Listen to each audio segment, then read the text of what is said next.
In the last video, we had a look at pitch correcting some of our lead vocals here. And as I mentioned, I did that using Melodyne, and I also used a real-time pitch correction on the back end. Now, I did that as a region or clip or event-based process.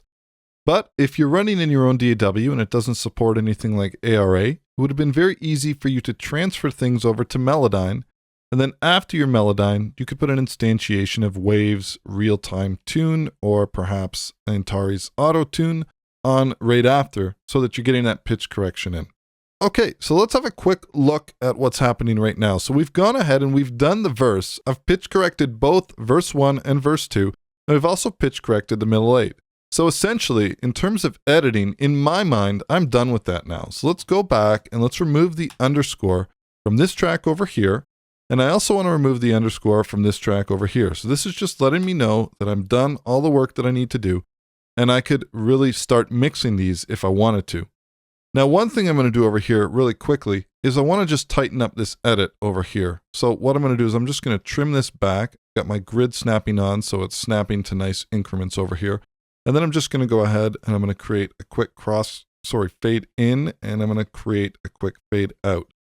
Now I'm going to add my fade in and fade out to this as well. So let's just go ahead here, do the same thing, and I'm going to slide this in. I usually leave the breaths in there, so we'll leave that there for now.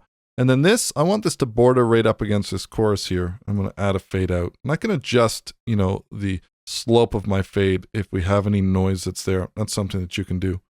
Okay, so now lastly, we just want to do the same thing with this one over here. So let's go in, I'm going to do the same thing. In this case, I can cut this even tighter.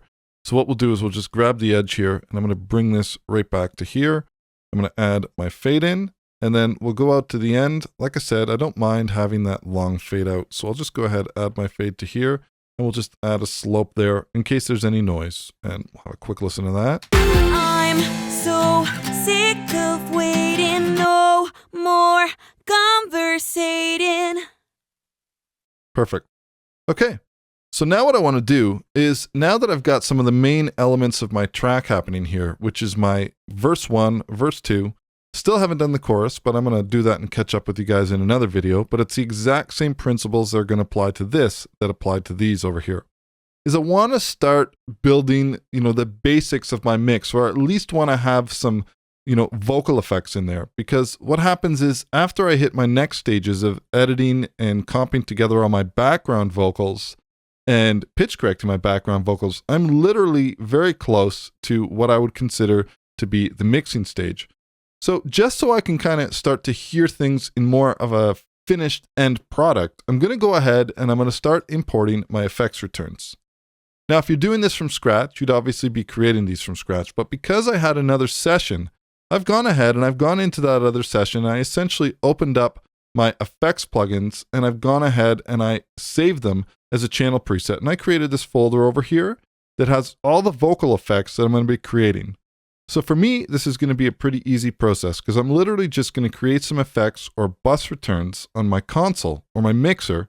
In Pro Tools, that would be creating aux returns. And I'm just going to import or drag and drop, in this case, a Studio One, all the proper effects returns. So they're all set up exactly how I want. Now to do this in Studio One, I'm going to do it a slightly different way.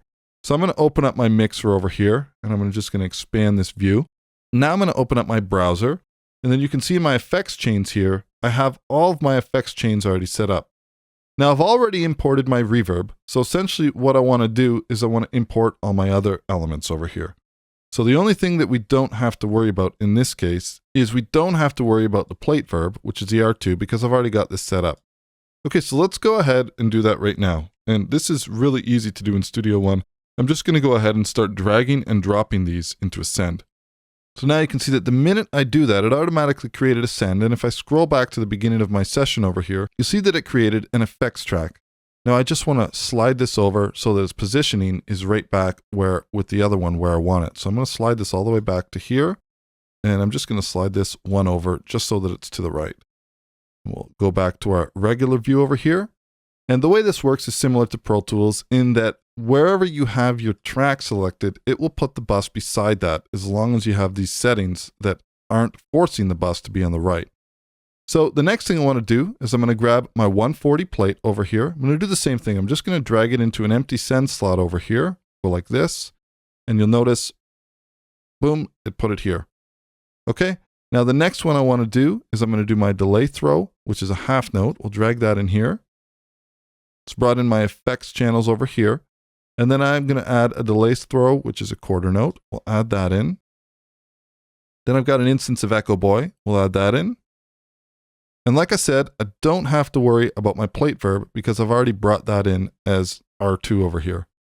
Now, next thing I want to do is just very quickly, I'm going to remove these because I don't need them. This is just a shortcut that allowed me to drag in these very easily and auto name the effects return. Now I'm just going to take these 4 over here and I'm just going to drag them beside my R2. And I want all of these to be the exact same color. So what I'm going to do is I'm just going to choose the same color that I always use for my effects returns. Now, this isn't something that you have to worry about if you're working in Logic Pro or Pro Tools, but in Studio One, whenever you create an effects return, one of the byproducts of an effects return is it doesn't have a send. So what I'm going to do over here quickly, I'm just going to pause this video, is I'm going to create a bus track instead of an effects track. And if I create a bus, that will allow me to send to a bus, but I'll get the send. Because whenever I like to have reverbs in on my session, I always like to send my delays out to the same reverb that the vocals are going to. So I'm just going to do that quickly and I'll catch up with you in a moment. Okay, so I've gone ahead and I've created 4 new bus tracks in Studio One, and I've just copied the name from the actual effects return over, and I've copied all the plugins over to these bus tracks. And like I said, the only reason for this is because this will allow me to send my delays into my reverb. So now I'm just going to go ahead here and I'm going to choose the same color that I choose for all of my buses. And now what I want to make sure I do, and we're going to make sure we include this one as well, which is another reverb that I'll be using for my background vocals. And now the only thing we have to make sure we do is that if we want to hear the effects, we have to make sure that we solo safe these. So let's just go ahead and solo safe these now. And at this point, you know what? I'll go ahead and I'll solo safe the reverb too. And if I don't want to be listening to any reverb on my source track, then I can just kill it from the actual track by deactivating it. Okay, so now that we have our effects chains in place, just go ahead and close our console over here. Then we'll close the console so we're just looking at our main screen. I think this would be a good time for us to start tackling some of those background vocals. So in the next video, we're going to have a look at comping and editing the background vocals.